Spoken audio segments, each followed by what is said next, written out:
சம்பா கோதுமை ரவா எடுத்திருக்கேன். இதில் வந்து அதிகமான புரோட்டீன் இருக்குது, ஃபைபர் இருக்குது. அதனால் நம்ம வெயிட் லாஸ்க்கும் ரொம்ப நல்லா ஹெல்ப் பண்ணும். இது எல்லா பலசர கடையிலுமே கிடைக்குதுப்பா. அம்மா வந்து பலசர கடையில் தான் வாங்கியிருக்கேன் சம்பா கோதுமை ரவா. இதில் வந்து நம்ம வந்து ஒரு 25 கிராம் எடுத்துக்குவோம். இது வந்து 25 கிராம்ப்பா. ஸ்பூனில் போடுறதா இருந்தால் ஒரு 3 ஸ்பூன் போட்டுக்கோங்க. இது வந்து ப்ரௌன் சுண்டல்ப்பா. அம்மா வந்து நேற்று நைட்டே நான் ஊற வச்சுட்டே நல்லா ஊறிச்சு பாருங்க. இது ஒரு 25 கிராம் எடுத்துக்கிடுவோம். கேஸ் ஆன் பண்ணியிருக்கேன். ஒரு குக்கர் கடாய் வச்சுருக்கேன். குக்கர் கடாய் கொஞ்சம் சூடாகிடுச்சு. லைட்டாக கொஞ்சமாக ஒரு ட்ராப்ஸு நம்ம நெய் போட்டுக்கிடுவோம். லைட்டாக ஒரு 25 கிராம் சம்பா கோதுமை ரவா எடுத்திருந்தேன். இதில் போட்டுக்கிடுவோம். இதை வந்து லைட்டாக நம்ம பொன்னிறமாக வறுத்துக்குருவோம்.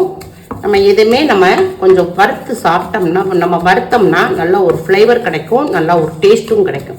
லைட்டாக ஒரு நிமிஷத்துக்கு நம்ம கடாயோடைய சூட்டில் வறுத்துக்குருவோம். சம்பா ரவா கோதுமையை வறுத்தாச்சு, லைட்டாக வறுத்தாச்சு, கொஞ்சம் சூடு ஏறிடுச்சு. இப்போ வந்து நம்ம 25 கிராம் சுண்டல் வச்சுருந்தோம் இல்லையா, ஊற வச்ச சுண்டல், இதையும் இதில் போட்டுக்குருவோம்.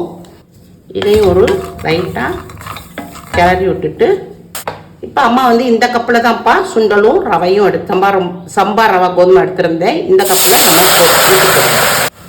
எந்த கப்பில் நம்ம வந்து சுண்டலும் ரவையும் எடுத்துருந்தோமோ அதே அளவில் நம்ம 2 கப்பு தண்ணி ஊற்றிக்கிடுவோம். இந்த சுண்டலுக்கும் ரவைக்கும் தேவையான அளவுக்கு உப்பு போட்டுக்கிடுவோம். இதை வந்து நம்ம மூடி போட்டுருவோம். ஒரு வீசில் ஹைலையும் ஒரு வீசில் மீடியத்தில் வச்சு வேக விடுவோம். அது வேக விட்டுருந்தோம், நல்லா தம் அடங்கிருச்சு. இதை வந்து ஓப்பன் பண்ணிக்கிடுவோம். இதை வந்து நம்ம கிளறி விட்டுக்குவோம். கரெக்டாக இதாக வந்துருச்சுப்பா. தண்ணி கரெக்டாக இருக்குது. நல்லா சுண்டலும் நல்லா வெந்திருக்கு. நல்லா வெந்திருக்கு. இப்போ அம்மா வந்துப்பா கேஸ் ஆன் பண்ணியிருக்கேன். ஒரு கடாய் வச்சுருக்கேன். கடாய் கொஞ்சம் சூடாகிருச்சு. ஒரு 1/4 டீஸ்பூன் நம்ம லைட்டாக கொஞ்சமாக நெய் விட்டுக்குருவோம். நெய் விட்டுக்கலாம், இல்லாட்டா நல்லெண்ணெய் விட்டுக்கலாம். உங்களுக்கு எது ஒரு இது இருக்கோ அந்த மாதிரி விட்டுக்கோங்க. அப்போ ஒரு 1/4 டீஸ்பூனு ஜீரகம் போட்டுக்குருவோம். நல்லா பொரிஞ்சிச்சுன்னா நல்லா வாசமாக இருக்கும் நமக்கு. இது 2 பல் பூண்டு எடுத்திருக்கேன். நல்லா கொஞ்சம் பெரிய பல் பூண்டு எடுத்திருக்கேன். இதை வந்து நல்லா பொடியாக நறுக்கியிருக்கேன். இதை இதில் போட்டுக்குருவோம். அப்போ பூண்டு நம்ம எவ்வளோக்கு எவ்வளோ நம்ம உடம்புக்கு சேர்க்குறோமோ ப்ரெஷரும் கொலஸ்ட்ராலையும் நல்லா கண்ட்ரோல் பண்ணும்பா. 1 இன்ச்சு அளவுக்கு கொஞ்சமாக இஞ்சி எடுத்திருக்கேன். நல்லா இதை கொஞ்சம் நம்ம துருவி போட்டுக்குருவோம்.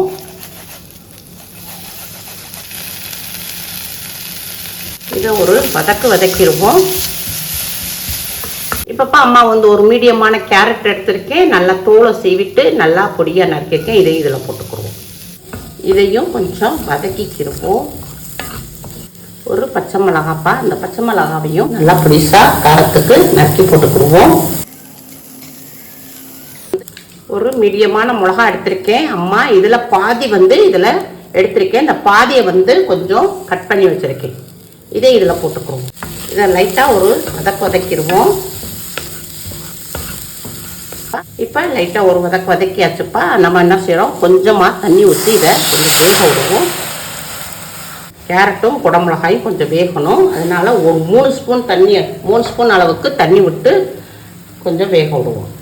மூடி போட்டுருவோம். மூடி போட்டு ஒரு 2 நிமிஷத்துக்கு அடுப்பை மீடியத்தில் வச்சு வேக விடுவோம். இப்போ நம்ம வந்து மீடியத்தில் வச்சு காய 1 நிமிஷம் வேக விட்டுருந்தோம். இப்போ வெந்துருச்சு.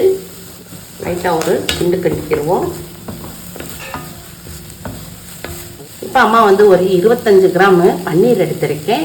பன்னீரில் வந்து அதிகமான ப்ரோட்டீன் இருக்குப்பா. அதனால் நம்ம வந்து இதை கட் பண்ணி போட்டுக்கிடுவோம்.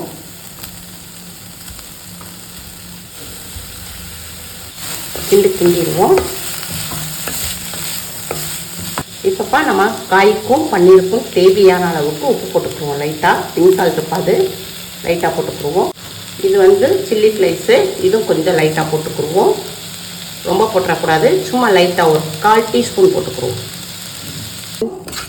இதை லைட்டாக ஒரு வதக்கிடுவோம். இப்போ நம்ம வேக வச்சுருந்த சுண்டலையும் சம்பா கோதுமை ரவையும் இதில் போட்டுக்குருவோம். இதையும் ஒரு வதக்கிடுவோம்.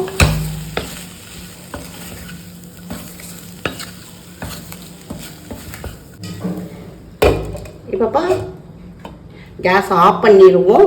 ஆஃப் பண்ணிட்டு ஒரு நிமிஷத்துக்கு அப்படியே தம்ல இருக்கட்டும். அப்போ அம்மா வந்து வெள்ளரிக்காய் எடுத்திருக்கேன். உடம்புக்கு ரொம்ப நல்லது, வெயிட் லாஸ்க்கும் நல்லா ஹெல்ப் பண்ணும், நல்லா நீர் சத்து உள்ள காய். அதனால இந்த வெள்ளரிக்காவை 2 பீஸ் எடுத்திருக்கேன். மேலே உள்ள தோலை சீவிட்டு இதை வந்து எடுத்திருக்கேன். இப்போ இதை வந்து நம்ம கட் பண்ணிக்கிடுவோம்.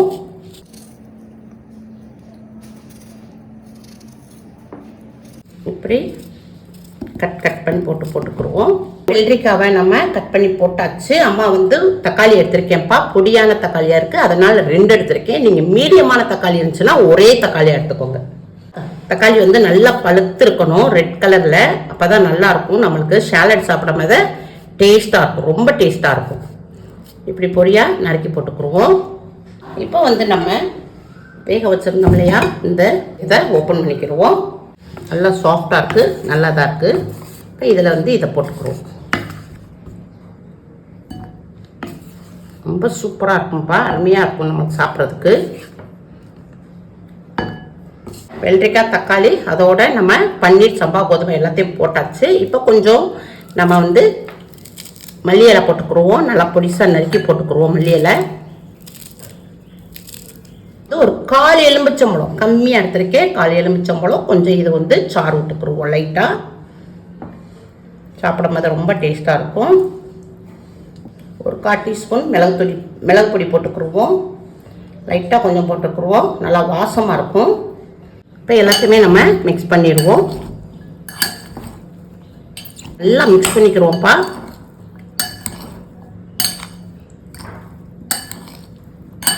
ரொம்ப டேஸ்ட்டாக இருப்பா, அவ்வளோ சாஃப்டாக இருக்குது நம்மளுக்கு. இப்போ இதை வந்து ஒரு பவுலில் மாற்றிக்கிடுவோம். அவ்வளோதான்ப்பா, வெயிட் லாஸ் சம்பா கோதுமை ரவை சாலடு ரெடி ஆயிடுச்சு. அவ்வளோ டேஸ்டாக இருக்குப்பா, அவ்வளோ சாஃப்டாகவும் இருக்கு, டேஸ்டாகவும் இருக்கும், அவ்வளோ ரொம்ப அருமையாக இருக்குது. இந்த மாதிரி நம்ம வெயிட் லாஸ்ல இருக்கிறவங்க, டயட்ல இருக்கிறவங்க, சுகர் பேஷண்ட், சின்னவங்க இருந்து பெரியவங்க வரை எல்லாருமே சாப்பிடலாம்ப்பா. இதுல அதிகமான புரோட்டீன் இருக்கு, நம்ம உடம்புக்கு தேவையான எல்லா புரோட்டீனும் நமக்கு கிடைக்குது, ஃபைபரும் கிடைக்குது. பிரேக்ஃபாஸ்ட்டுக்கும் எடுத்துக்கலாம், டின்னருக்கும் எடுத்துக்கலாம். நல்லா பசி தாங்கும்பா, எல்லாருமே சாப்பிடலாம், பெரியவங்களை இருந்து சிறியவங்க வரை எல்லாருமே சாப்பிடலாம்ப்பா. அதனால உங்க வீட்டுல செஞ்சு பாருங்க. அம்மாக்கு லைக் பண்ணுங்க, ஷேர் பண்ணுங்க, சப்ஸ்கிரைப் பண்ணுங்க.